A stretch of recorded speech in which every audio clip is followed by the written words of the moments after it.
The waiter kept checking the door like he knew I was waiting for someone who wouldn't come. He wasn't wrong. The candles were half melted, the bread untouched, Jazz pretending everything was fine. 10th anniversary. Her pick.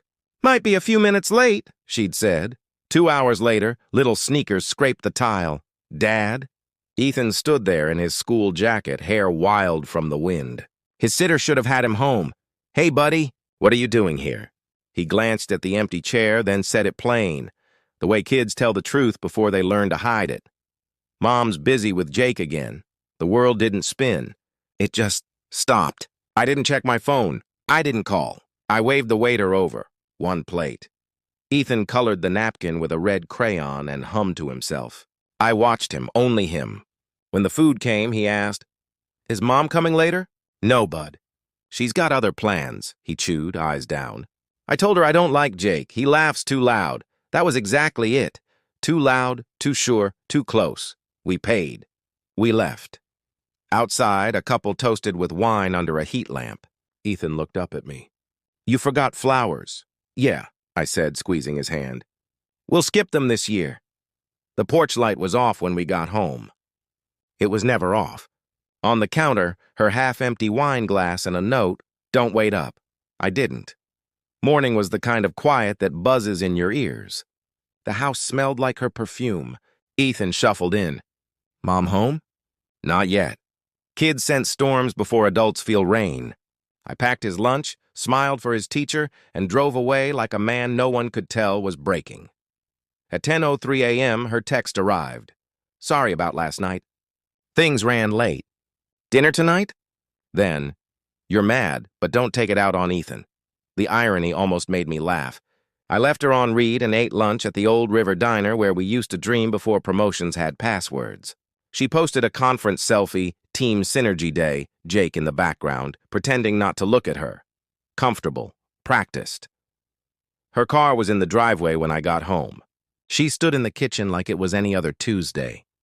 "You didn't answer, so." "Surprise?" She smiled. "Ethan at school?" "Yeah, he told me about Jake." Her hand froze on the milk carton. "What?" "He said you were busy with him again." She tried to laugh it off. "He's a kid. He doesn't know." "He knows enough." I went upstairs. Her suitcase was half open. Never leaving, never staying. That night she cooked, laughed too loud, and texted work in the kitchen while her phone lit up with someone else's name. I didn't touch it. I didn't need to. The anger burned out. Something colder took its place. The calm you get when you stop begging to be understood. I prepared. I checked the house docs, the accounts, the trust we set up for Ethan. She'd already edged herself off most of it. Her idea once, to keep it simple.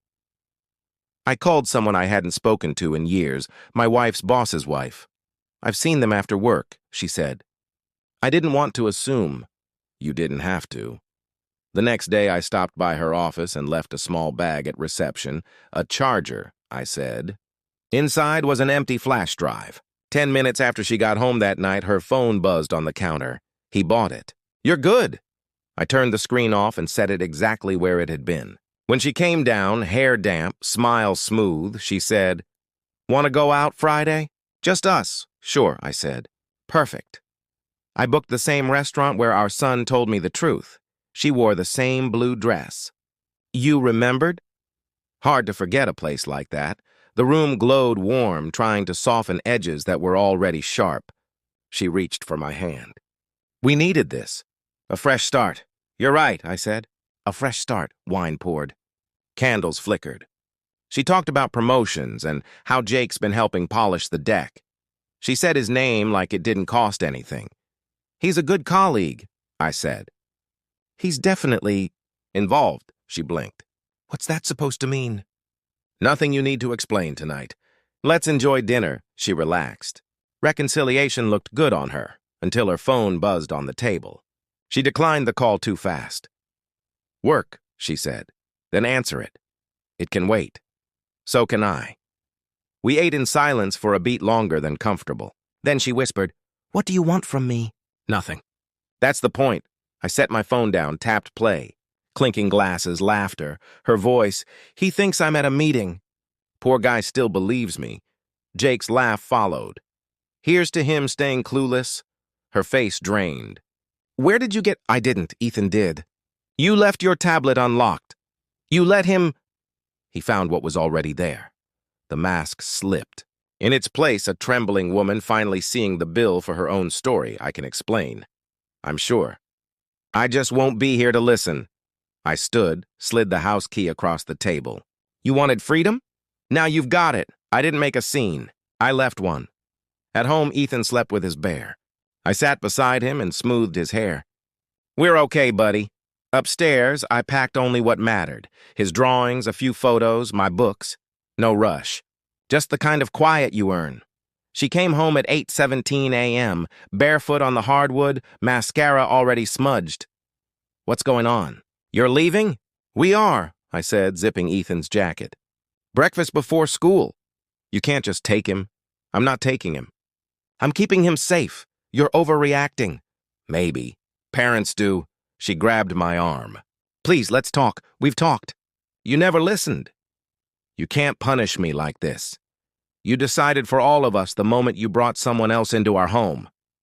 Ethan sat on the stairs with his toy car, watching. Mommy and Daddy are just talking, he finished. Then to me, can we go now? Something in her broke at that. Where will you go? Somewhere honest, I said. Somewhere quiet. I love you, she blurted like a fire extinguisher on an inferno. No, you love how I made you look. That's different. He slipped his small hand into mine. We walked to the car. She called after him, I'll see you tonight. He didn't answer. We drove in a silence that felt earned. At a diner off the highway, a waitress poured hot chocolate and called Ethan, sweetheart. He drew us on a napkin, him and me. No mom this time. I didn't correct him. 12 missed calls. 6 messages. 1 voicemail that started with a sob and ended with air. I deleted them all, then sent 1 line. Keys under the mat. The lawyer will call Monday, she replied instantly. Please don't end it like this. Some endings don't need words. That weekend, we went to the coast like I'd promised months ago. Salt wind, gray water, gulls carving the sky. He ran without looking back. I stood on the balcony that night, turned my wedding ring in the dark and set it on the railing. For a second, I remembered what it once meant. Then I let it fall. Wood, roll, waves. Dad? Ethan mumbled from the bed when I came in. Yeah, buddy? You're not sad anymore, I smiled. Just tired. Good, he whispered. I like you better happy. In the morning, we watched the sun slide up over the water. He pointed. Look, Dad, it's starting again. It always does, I said, hand on his shoulder. If you needed this, silence isn't weakness. Sometimes it's the only language left when love forgets how to speak.